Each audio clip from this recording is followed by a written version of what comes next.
So in the last video, we covered your role as a manager, and in this video, we're going to cover some how-to tips.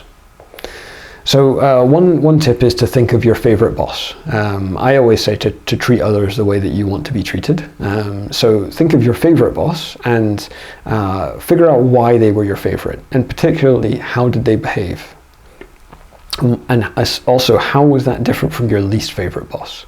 And if you can emulate that behavior of your favorite boss, then there's a good chance someone might find you their favorite boss. You need to know yourself.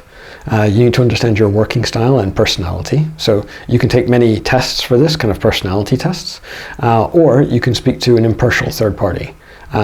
Say impartial third party, if you speak to your partner, your family, your best friend, they probably won't give you the honest opinion that you really need. So that's why a test or someone like HR can provide that. And what you want to do from this is understand your strengths and weaknesses, and then play to your strengths and avoid your weaknesses. So not everyone can be a good manager, but if you understand this, then you can at least avoid some of the worst issues. Then you need to do the same situation for your team. So you need to understand their working styles and personalities, individually and as a group. You can also get them to take a test if that's allowed by your HR, or speak to their previous bosses or team members to get that impartial third party opinion. And you also need to learn their strengths and weaknesses for the same reasons, but more importantly is actually to understand their values and motivation. So it would be great if we could all do the work that we really wanted to do all the time and we were just then naturally self-motivated, but that's not the way business normally works. So you have to figure out what are the values and motivation to be able to get people to do work that maybe isn't the most exciting, which is actually most of the work out there. And you need to bear in mind that not everyone responds the same. So we typically work quite well with similar kind of personality types, but usually we don't always work with people who are similar personality types. And actually, it's unhealthy to work in just a monoculture.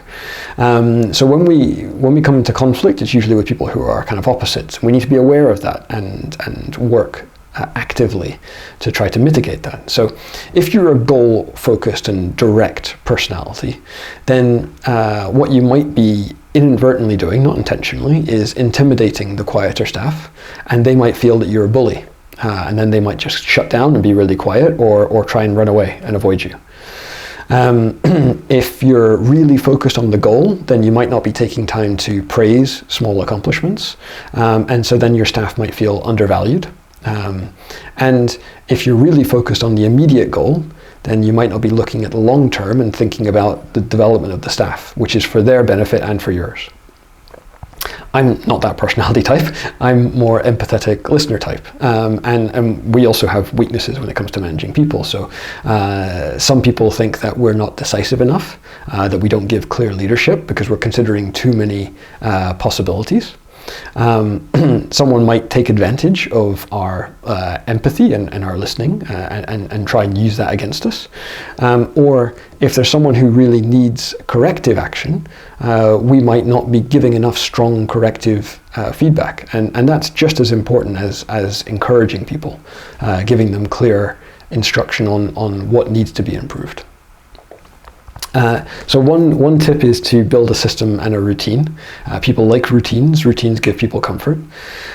So one good way is having a recurring meeting at the same time, no matter what. That can be daily, weekly, monthly, but always have that meeting. If you cancel that meeting because you have a meeting with your boss or there's some work to do or something like that, you might not intend it, but what you're telling your team is they're not as important as whatever that is. And they need to feel valued and trusted. So you have to keep that meeting no matter what. Also, that system and routine can be used for sharing work planning information and status and things, but not everyone responds in the same way. So sometimes that can just be like an online form, or sometimes that can be emails, or sometimes that has to be face-to-face discussion. You need to figure out what works best for you and your team. As well, not just the status, but also the discussion on how people are feeling, how things are going, and what potential problems there are.